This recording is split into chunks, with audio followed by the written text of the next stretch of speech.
Baik, selamat sore Bapak Ibu, jemaat yang dikasihi Tuhan. Dimanapun saudara berada, kita akan belajar firman Tuhan pada sore hari ini. Dari Markus pasal 14, Markus pasal 14, ayat 32 sampai 39. Markus pasal 14, ayat 32 sampai 39. Lalu sampailah Yesus dan murid-muridnya ke suatu tempat yang bernama Getsemani. Kata Yesus kepada murid-muridnya, "Duduklah di sini sementara aku berdoa." Dan ia membawa Petrus, Yakobus, dan Yohanes sertanya. Ia sangat takut dan gentar. Lalu katanya kepada mereka, "Hatiku sangat sedih, seperti mau mati rasanya. Tinggallah di sini dan berjaga-jagalah." Ia maju sedikit, merebahkan diri ke tanah dan berdoa supaya sekiranya mungkin saat itu lalu daripadanya. Katanya, "Ya Aba, ya Bapa, tidak ada yang mustahil bagimu. Ambillah cawan ini daripadaku, tetapi janganlah apa yang aku kehendaki, melainkan apa yang Engkau kehendaki." Setelah itu datang kembali dan mendapati ketiganya sedang tidur, dan ia berkata kepada Petrus, "Simon, sedang tidurkah engkau? Tidakkah engkau sanggup berjaga-jaga 1 jam? Berjaga-jagalah dan berdoalah supaya kamu jangan jatuh ke dalam pencobaan. Roh memang penurut, tetapi daging lemah." Lalu ia pergi dan mengucapkan doa yang itu juga. Saudara, Bapak Ibu jemaat yang dikasihi Tuhan, ketika kapal City of Berlin melintasi Samudra Atlantik, nahkoda melihat sebuah perahu layar yang nyaris tenggelam, sudah miring, nyaris tenggelam, saudara. Kemudian kapten kapal menyuruh beberapa awak kapal City of Berlin tadi, saudara, untuk menurunkan sekoci dan menolong penumpang di dalam perahu yang sudah hampir terbalik tadi, saudara. Tetapi ketika awak kapal City of Berlin ini mendekati perahu yang hampir terbalik tadi, saudara, ditolak pertolongannya. Alasannya apa? Ini kata-kata yang menarik yang sering juga kita ucapkan. Alasannya adalah, kami percaya kami dapat mengatasinya, ya. Dan kami percaya bahwa perahu kami akan sampai ke tujuan. Ya, kami percaya bahwa kami dapat mengatasi, dan kami percaya bahwa perahu kami akan sampai ke tujuan. Baik, karena mereka sudah seperti itu, dengan keyakinan mereka, akhirnya awak kapal dari City of Berlin tadi kembali ke kapal dan melaporkan kepada kaptennya. Pada pagi harinya, saudara, terdengar berita dari radio bahwa perahu layar tadi terbalik dan tenggelam. Dan semua penumpang atau awak di dalam perahu itu mati tenggelam. Nah, Bapak Ibu Saudaraku yang dikasihi Tuhan, mengatakan aku percaya, atau kalau dalam bahasa praktisnya, mengaminkan. Amin, amin. Itu tidak berarti kita sungguh-sungguh percaya. Bisa jadi hanya berharap, sebenarnya kami berharap perahu kami tidak akan tenggelam. Kami berharap perahu kami akan sampai seberang. Belum sampai tingkat percaya yang dimaksud oleh firman Tuhan. Nah itu seringkali. Tetapi ya karena sudah latah, sudah kebiasaan, ya, aku percaya, amin, amin. Kita katakan seperti itu, walaupun mungkin itu hanya membiu saja, saudara-saudaraku yang dikasih Tuhan. Kita hanya percaya atau mendukung omongan atau WA dari sahabat-sahabat kita. Amin, amin, amin, amin. Ya. Tapi itu hanya membiu saja. Pada khotbah minggu yang lalu saya sudah menyinggung tentang kehidupan orang Kristen, bahwa kehidupan orang Kristen itu dari berbagai zaman diakui, saudara-saudara, lebih banyak orang Kristen yang menderita. Oleh karena itu Paulus menulis, ya, hidup kami itu hidup karena percaya, bukan karena melihat. Karena percaya, makanya kata percaya itu menjadi kata yang sangat urgent, sangat penting ya di dalam iman Kristen. Dan ini yang seringkali menjadi karena penting, jadi dianggap latah sehingga orang mengucapkan percaya, mengucapkan amin, tetapi kehilangan makna aslinya atau hanya tadi saya katakan sekedar membiu saja, saudara-saudara. Karena memang banyak lagu-lagu yang ditulis tentang percaya-percaya ini. Dan kelihatannya asik sih gitu. Endingnya lagu percaya itu asik. Percaya saja, percaya yang beri kita menang. Amin, gitu ya. Percaya. Nah, seolah-olah percaya itu begitu mudah, saudara-saudara. Kalau kita sudah percaya atau padahal kita belum sampai taraf percaya, hanya berharap. Belum sampai tingkat percayanya, tapi hanya, ya saya berharap selamat. Ya saya berharap lolos. Ya saya percaya bangkit lagi. Nah, gambarannya begini, saudara-saudaraku. Ketika saya masih belajar bermain saksofon, belum begitu bagus. Ya, tetapi saya tiap minggu sebelum COVID itu bermain saksofon ya, alat tiup saksofon. Anak saya ada yang pengen belajar. Pak, aku tak belajar saksofon. Oh boleh tentunya, sebagai orang tua senang sekali. Dan dia pikir itu kan kayak main trompet tahun baru ya, jadi gampang lah, tinggal tiup bunyi tot itu terus dipencet-pencet hasilnya ada notnya. Nah, saudara, padahal untuk meniup saksofon itu, saudara, dan berbunyi itu sendiri adalah tidak mudah. Saudara harus napas dari diafragma ya dan sebagainya, bukan hanya asal mulut di pitch-nya itu, mouthpiece-nya itu kemudian langsung ditekan, disebul sekuat-kuatnya. Cuma whoosh, gitu. Ya, atau matut bunyinya gitu dari bawah. Saudara-saudara. Nah, kelihatannya mudah. Percaya itu juga demikian, saudara. Kelihatannya gampang. Oh, percaya. Lagunya itu percaya terus menang. Aku percaya kalau gitu. Tapi percaya yang seperti apa? Percaya itu apa? Nah, itu yang harus kita pahami, saudara-saudaraku. Saya tertarik dengan ungkapan Niftrick, tulisan Niftrick, saudara. Ya. Percaya adalah berjuang untuk menjadi percaya. Ya, jadi percaya adalah berjuang untuk menjadi percaya. Percaya itu adalah sebuah proses, saudara. Sebuah proses rohani, ya, proses untuk menjadi percaya. Dilanjutkan Niftrick menulis, saudara, kehidupan Abraham itu siapa? Abraham itu kita sebut dengan sebutan yang luar biasa, bapak orang percaya. Yang disebut bapak orang percaya itu, saudara, kalau saudara mengikuti kehidupannya, seringkali menunjukkan sikap, tingkah laku, tindakan-tindakan yang tidak percaya. Makanya percaya itu tidak mudah untuk sampai disebut orang percaya, bapak orang percaya, atau kita disebut orang percaya. Memiliki kepercayaan. Kadang-kadang imannya Abraham terancam hilang. Contohnya Ismail lahir. Kelahiran Ismail adalah ketidakpercayaan Abraham. Itu di dalam Kejadian pasal 16 dan juga dibahas oleh Paulus di Galatia 4 ayat 23. Oleh karena itu Niftrick menulis, saudara-saudara, siapa yang percaya, ia berdoa. Nah, dia mulai berdoa sendiri, saudara-saudara, kita tahu ya, seringkali doa itu adalah sebuah proses yang panjang. Yesus sendiri berkata, tekunlah berdoa, jangan bosan-bosan, jangan berhenti berdoa. Nah, jadi siapa yang percaya, ia berdoa. Berdoanya apa? Niftrick masih berdoa. Aku percaya.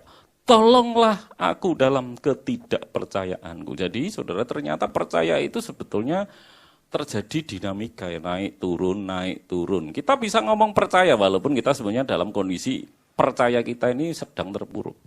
Kita tetap saja ngomong percaya ya tidak akan terjadi apa-apa. Nah, saudara-saudaraku yang dikasihi Tuhan, ya, jadi percaya adalah berjuang untuk menjadi percaya. Wah, ini menarik sekali. Padahal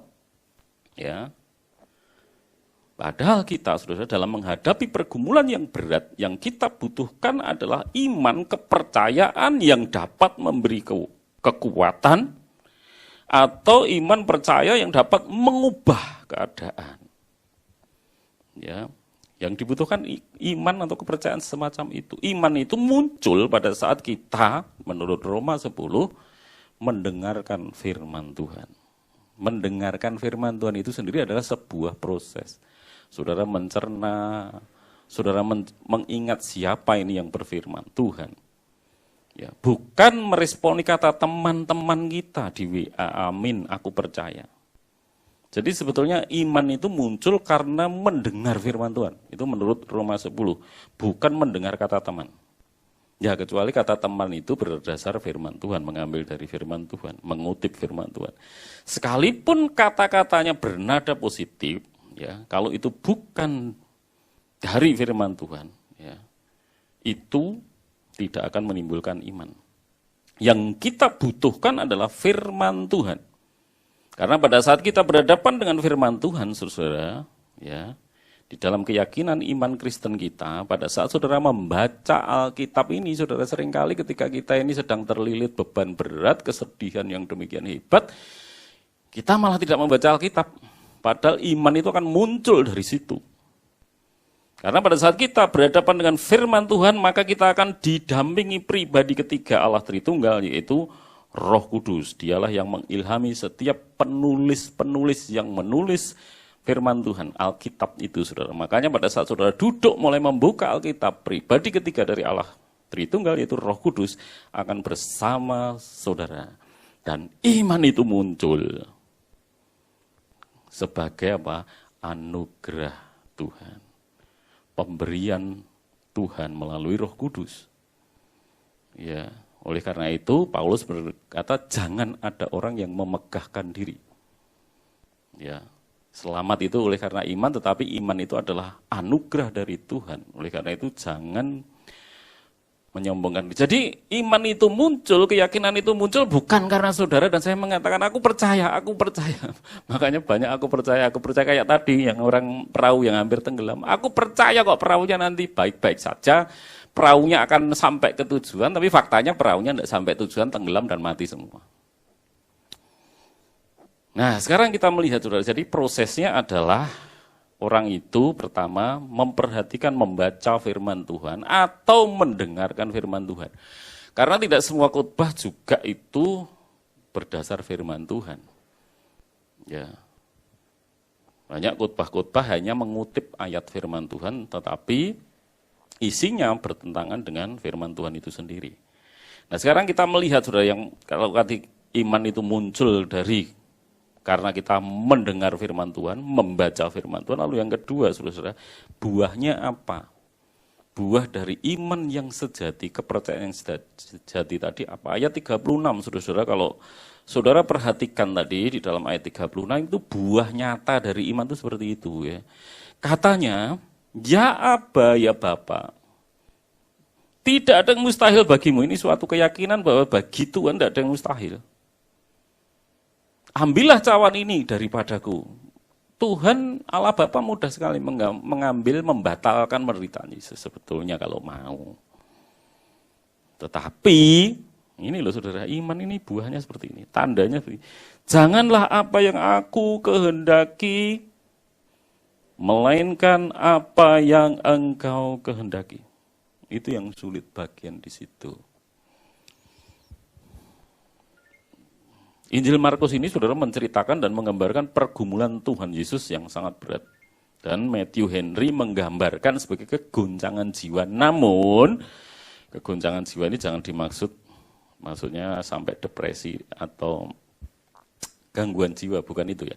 Namun, Matthew Henry segera menambahkan, perasaan dan emosi Yesus tidak menjadi terganggu, tetapi tetap terarah sebagaimana seharusnya.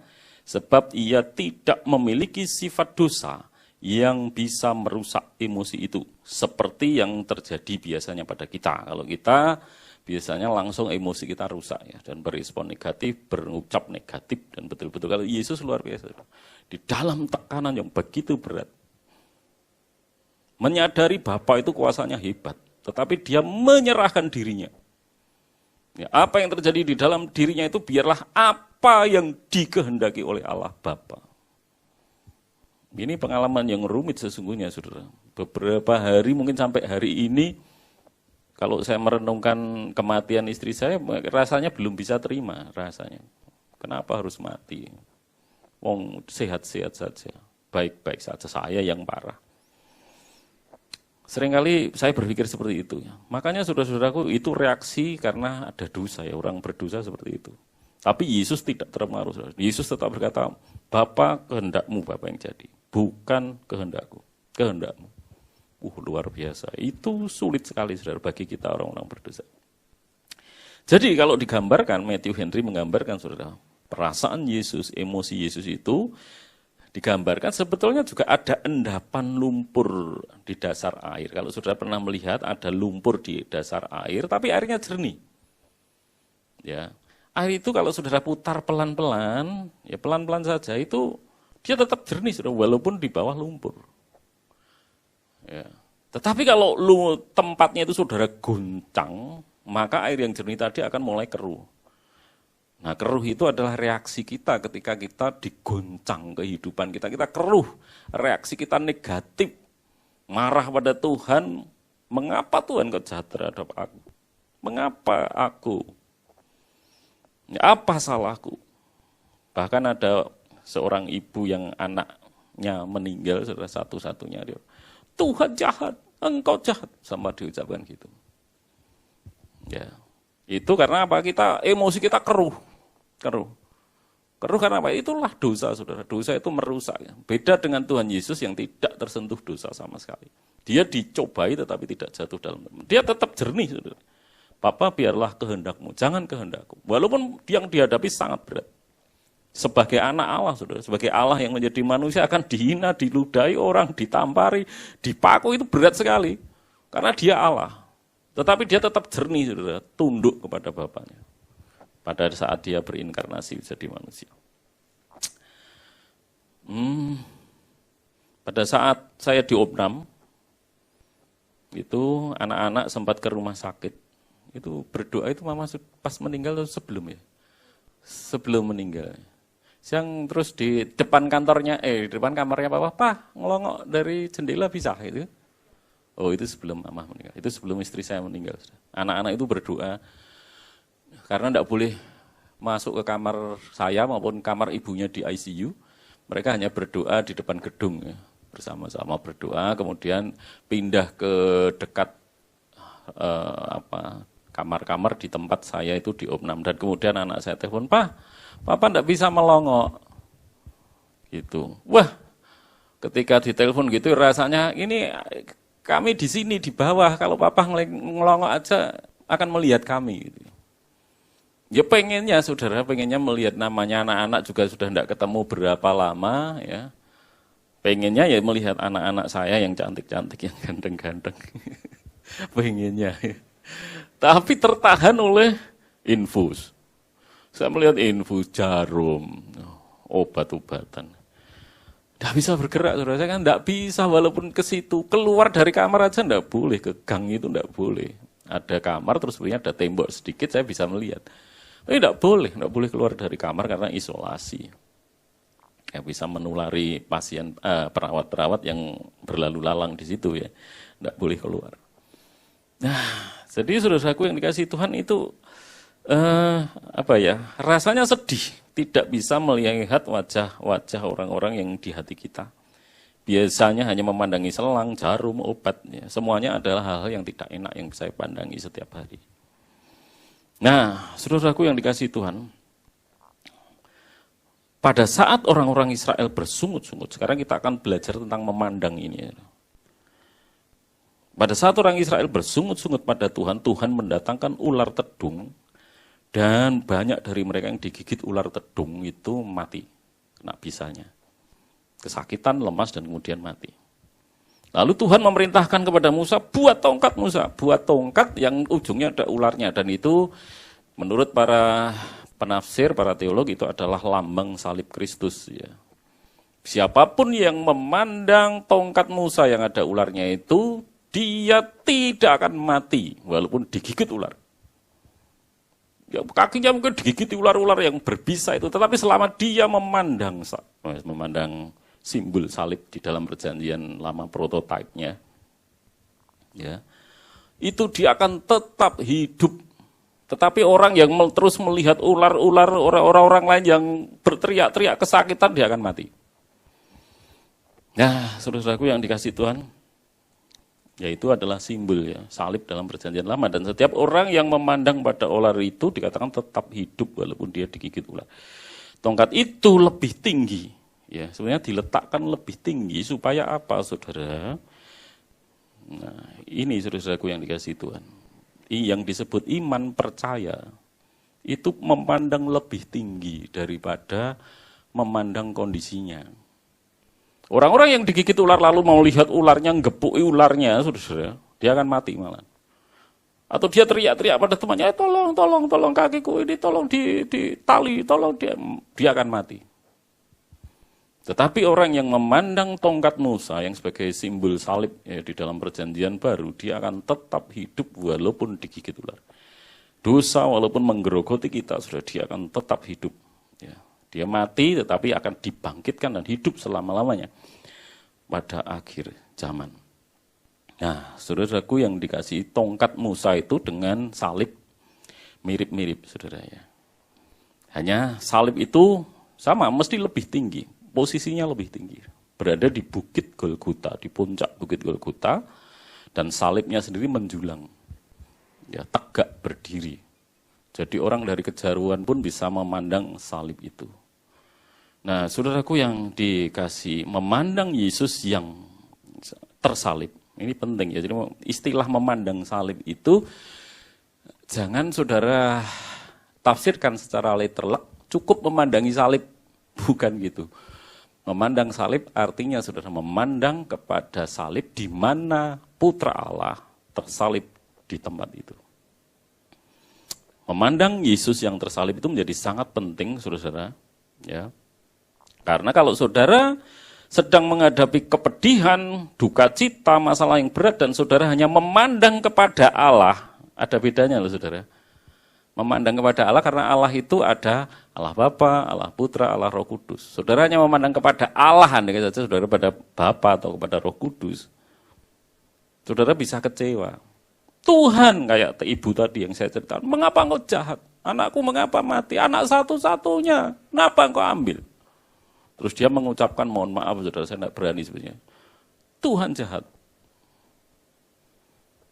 Kata-kata itu saudaraku, dia berhadapan dengan Tuhan jahat. Tetapi kalau dia memandang Yesus yang tersalib, responnya akan menjadi berbeda. Dampaknya akan berbeda. Erikson menulis demikian, saudara-saudaraku yang dikasihi Tuhan.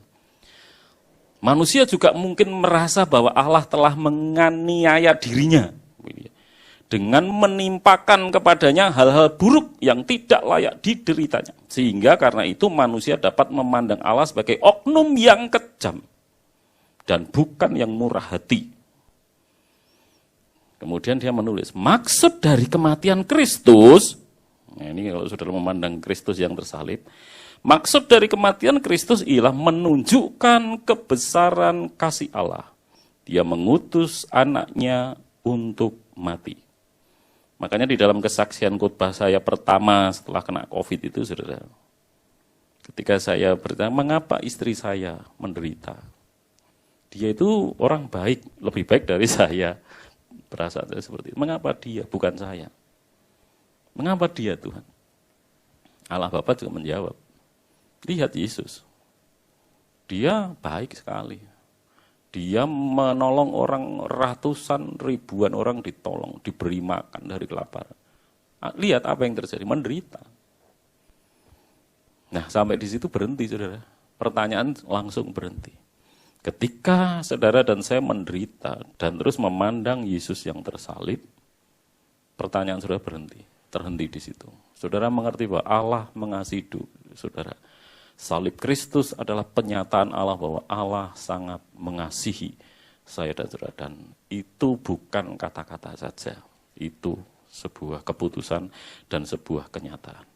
Oleh karena itu saudara, iman yang sejati akan memampukan saudara berserah kepada Tuhan, tunduk kepada Tuhan.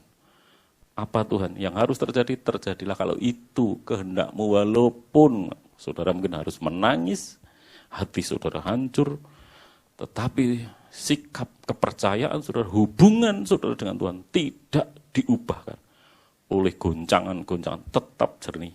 Ya, pikiran saudara tetap jernih. Ya, hati sudah tetap jernih. Mata sudah tetap jernih memandang Yesus Kristus yang tersalib itu.